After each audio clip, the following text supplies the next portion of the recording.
Hello everyone. मैं आशा करता हूँ कि आप सब बढ़िया होंगे।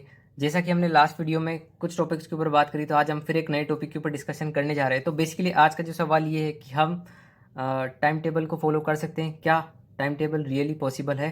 तो बेसिकली आपने ये चीज़ कहते सुना होगा कि अगर आप किसी भी अगर आप मतलब एक सही तरीके से एक क्रम में, अगर आप फॉर एग्जांपल अगर आप मॉर्निंग में उठते हैं, तो बेसिकली ज़्यादातर सलाह दी जाती है कि आपको आपके पास में एक टाइम शेड्यूल होना चाहिए। तो बेसिकली अगर मैं खुद का पर्सनली सजेशन बताऊं, तो बेसिकली अगर अगर आपको ज़रूरत है कि आप फॉलो कर सकते हो, तो आपको वो करना चाहिए। तो डेफिनेटली वो आपके लिए वर्क करेगा। फॉर एग्जांपल अब इसमें कई कई चीज़ हो जाती है। फॉर एग्जांपल अब इसमें भी टाइम टेबल के भी लिखने के अलग अलग तरीके होते हैं। फॉर एग्जांपल आप रात को सोने जाते हो उससे पहले भी आप लिख सकते हो कि आप कौन कौन सी चीज़ें आप अगली मॉर्निंग में आप करना चाहते हो। तो वो एक तरह का आपकी माइंड सेट के अंदर एकदम सेट पैटर्न बन जाता है आप मॉर्निंग के अंदर, और डेली बेसिस पे आप उस चीज़ को करते जाते हो।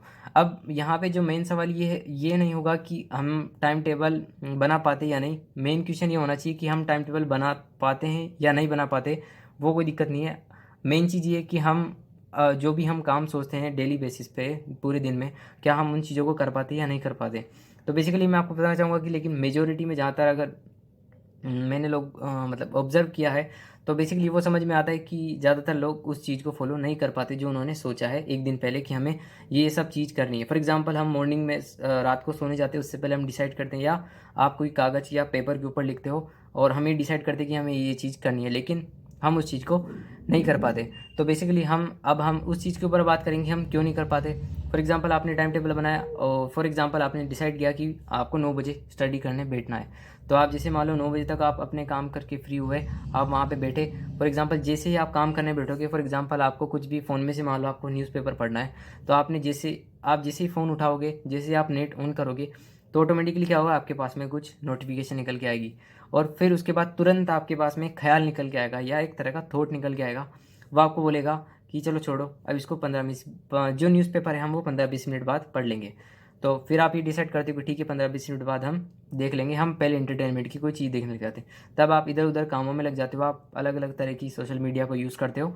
जैसे ही 10-15 मिनट होते हैं, आधा घंटा होता है, जब आप उस चीज़ में इन्वॉल्व हो जाते हो, तो करते करते आपको पता ही नहीं पड़ता कब टाइम चला गया। तो फॉर एग्जाम्पल आपका आधा घंटा चला गया, फिर आधे घंटे बाद आपको पता पड़ेगा कि अबे अब आपको न्यूज़पेपर पढ़ना है। तो जैसे ही आप न्यूज़पेपर पढ़ने जाके उसके तुरंत बाहर निकल के आपको कोई भी काम याद आ जाएगा कि आपको मान लो कि किसी से बात करनी है, तो आपको ये लगेगा कि चलो पहले ये काम कर लेते हैं कि मेरे को किसी से बात करनी है। तब आप उस पर्सन से बात करने लग जाओगे। फिर करते करते करते उसके बाद में जब आप बात करके फिर वापस उस न्यूज़पेपर पढ़ने के लिए आओगे, फिर वापस आप पढ़ने को बैठोगे, फिर आपके पास में निकल के आएगा कि अब 1 घंटे से पढ़ाई कर रहे हैं, चलो छोड़ो, अब इसको बाद में देखते हैं, 1 घंटे बाद करेंगे। तो फिर आप फिर कोई एक्सक्यूज़ दे के वहाँ से चल जाते हो और कोई दूसरा काम करने लग जाते हो। तो इसी तरीके से हम क्या करते हैं कि जो भी काम होता है, जो भी हमको करना है, हम उसको टालते जाते हैं, प्रोक्रेस्टिनेट करते जाते हैं, हम उसको पोस्टपोन करते जाते हैं और वो कभी भी पूरा नहीं हो पाता। तो बेसिकली ये प्रॉब्लम मैंने फेस करी है, इसलिए मैं आपको बता रहा हूँ कि ये ऐसा इस तरीके से होता है कि हम एक चीज़ डिसाइड करते हैं और उसको हम एक्सक्यूज़ दे दे के उसको चीज़ों को टालते जाते हैं। और सबसे इंटरेस्टिंग सी चीज़ ये है कि फॉर एग्जांपल क्या होता है कि जब फॉर एग्जांपल आपने सुबह में से कोई चीज़ डिसाइड करी थी और पूरे दिन में आप उसको नहीं कर पाए। तो जैसे मान लो आप रात को सोने जाओगे या रात को जब भी आप रिलैक्स करके बैठोगे, कि जब लेट से आपने कुछ भी नहीं किया पूरे दिन के अंदर, आपने टाइम वेस्ट किया, तो बेसिकली आपके पास में यही चीज़ आपको क्या बोलेगा कि आपने अपना टाइम बर्बाद कर दिया। तो ये, और आपको अलग अलग तरीके से गिल्ट फील होगा, आप खुद पे गुस्सा करोगे, फ्रस्ट्रेशन होगा और अलग अलग तरह की एंग्जाइटी आप करने लग जाओगे कि आज भी कुछ नहीं किया।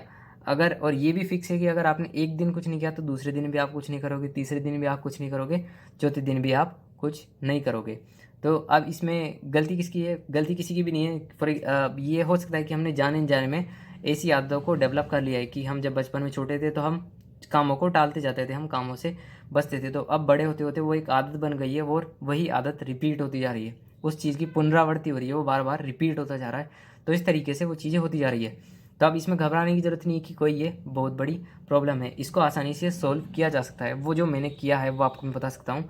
तो मैंने क्या किया, बेसिकली फॉर एग्जांपल अगर मेरे को कोई भी काम, लेट से मेरे को कोई न्यूज़पेपर पढ़ना है और मेरा उसको पढ़ने का बिल्कुल भी मन नहीं कर रहा, लेकिन मैंने ये डिसाइड करा कि मेरे को ये पढ़ना है, तो ऑटोमेटिकली मैं क्या करूँगा, उसको भले ही 1 मिनट के लिए या 2 मिनट के लिए या 5 मिनट के लिए, सिर्फ 1 मिनट के लिए उसको मैं पढ़ लूँगा। तो बेसिकली क्या हो गया, इस मतलब इस छोटी सी एक्टिविटी से 1 मिनट की वजह से क्या होगा, अब मेरे को अंदर फील होगा कि हाँ मैंने कुछ पढ़ा। तो आपको आप खुद से झूठ तो ये नहीं कह पाओगे कि मैंने कुछ नहीं पढ़ा। आपने कुछ तो पढ़ा, भले ही 5 मिनट के लिए पढ़ा। आपने ये डिसाइड किया था कि मेरे को न्यूज़पेपर पढ़ना है, ये थोड़ी डिसाइड किया था कितने घंटे पढ़ना है। आपने पढ़ा उसको, तो आपको एक कंफर्टेबल फील होगा कि ठीक है हाँ हमने पढ़ा।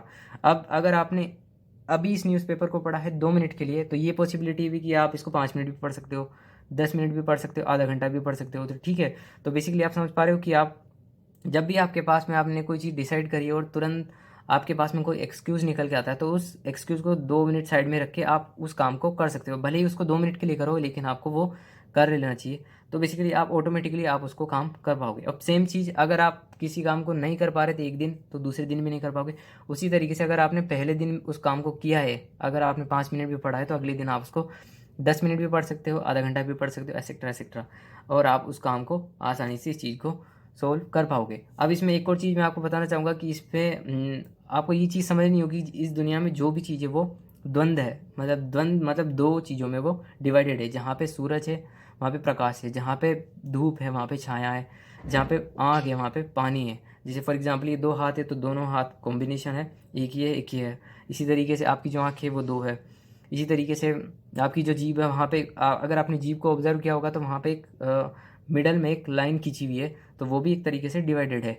अगर आप नाक को ऑब्जर्व करोगे, तो वहाँ पे भी 2 हिस्से हैं। इस तरीके से पूरी बॉडी डिवाइडेड है, मतलब आपकी जो ह्यूमन बॉडी है वो भी डिवाइडेड है। इसके साथ साथ इसी तरीके से अगर आपने हार्ट का स्ट्रक्चर देखा हो, अगर आपने 10th तक स्टडी करी हो साइंस की, तो बेसिकली आप देख सकते हो वहाँ पे भी वो 2 हिस्सों में डिवाइडेड होता है। तो इस तरीके से पूरी दुनिया में जो भी चीज़ें हैं वो डिवाइडेड है। अब यही फॉर्मूला सेम आप थॉट्स पे भी अप्लाई कर सकते हो कि एक होता है थॉट, एक पॉजिटिव होता है, एक नेगेटिव होता है। इसी तरीके से ये दोनों पक्ष हमेशा चलते रहते हैं। फॉर एग्जांपल आपका काम करना भी मौजूद है और न करना भी मौजूद है, मेरा कहना भी मौजूद है और न कहना भी मौजूद है, आपका सुनना भी मौजूद है, न सुनना भी मौजूद है, आपका देखना भी मौजूद है, न देखना भी मौजूद है, आपका चलना भी मौजूद है, आपका न चलना भी मौजूद है, आपका लिखना भी मौजूद है, आपका न लिखना भी मौजूद है, आपका बात करना भी मौजूद है, न करना भी मौजूद है। सो बेसिकली आप देख पा रहे हो, इतना मतलब हम जो भी चीज़ करते हैं वो बेसिकली 2 हिस्सों में होती है। एक चीज़ दूसरे के बिना टिकी नहीं रह सकती। फॉर एग्जांपल अभी मेरे पीछे उजाला है, तो वो उजाला किसके बेसिस पे है, उसके पीछे उसका जो बेस है वो क्या है, अंधकार है, मतलब जो छाया है वो है। सो बेसिकली इस तरीके से, तो इस तरीके से जो भी ये दोनों ये जो द्वंद्व होते हैं, जो भी 2 चीज़ें वो एक दूसरे से जुड़ी हुई है। तो अगर आप उसको अलग करोगे तो आप अलग नहीं कर सकते। दोनों एक दूसरे एक दोनों चीज़ें हैं, उसी की वजह से वो चीज़ें अस्तित्व में। इसी तरीके से आपके पास में जो थॉट है, तो जो आपको बता रहा है कि आपको काम करना चाहिए नहीं करना चाहिए, तो ये एक ही बात के 2 पहलू है। आप उसको कर भी सकते हो, नहीं भी कर सकते हो। अब हमने क्या है कि अगर आप इसको तराजू की तरह देखो, तो हमने ज़्यादातर जो बचपन से वेटेज नेगेटिव चीज़ को ज़्यादा दिया हुआ है, तो नेगेटिव चीज़ का हम ज़्यादा रिपीटिशन करते हैं और पॉजिटिव चीज़ का रिपीटिशन हम कम करते हैं। फॉर एग्जांपल आप किस चीज़ का रिपीटिशन सबसे ज़्यादा करते हैं, आप जो बार बार खुद को बोलते हैं, जो भी आप खुद को बार बार बोलते हैं, वो कौन सी, अगर आप फॉर एग्जांपल अगर आप इस चीज़ को ऑब्जर्व करना चाहो, तो पूरे दिन में आप कौन सी चीज़ का ज़्यादा वेटेज देते हो, नेगेटिव चीज़ या पॉजिटिव चीज़। आप इस तरीके से देख सकते हो, तो डेफिनेटली आपको निकल के आएगा कि नेगेटिव चीज़ आप खुद को ज़्यादा बोलते हो, तो आपको नेगेटिव ही बॉडी पे फील होता है। और हमने इस चीज़ के ऊपर स्टडी किया है कि जिस चीज़ का बार बार रिपीटिशन किया जाता है, उसी तरीके से हमारी जो हमारा जो ब्रेन, जो हमारा जो बिहेवियर होगा वो उसी तरीके से होगा। अगर आप पॉजिटिव सोचते हैं तो पॉजिटिव होगा, नेगेटिव सोचते हैं तो नेगेटिव होगा। तो बेसिकली कहने का मतलब ये है कि जब भी आप किसी काम को, अगर आप कोई काम करना ज़रूरी है, तो भले ही आप उसको आप 2 मिनट के लिए लेकिन उसको करें। तो और आपको ये मेक इंश्योर करना है कि आप उस चीज़ में प्रोग्रेस करते रहे। अगर आपने 5 मिनट पढ़ा है, तो आप 10 मिनट की भी कोशिश करो, आधा घंटा पढ़ो, 1 घंटा, जितनी आपकी कैपेसिटी है उतना आप पढ़ सकते हो। तो ये बताने का मतलब था, ये भी साइकोलॉजी से रिलेटेड है, और हम इस डिस्कशन को कंटिन्यू करेंगे नेक्स्ट वीडियो में। Till then have a great day, bye, take care.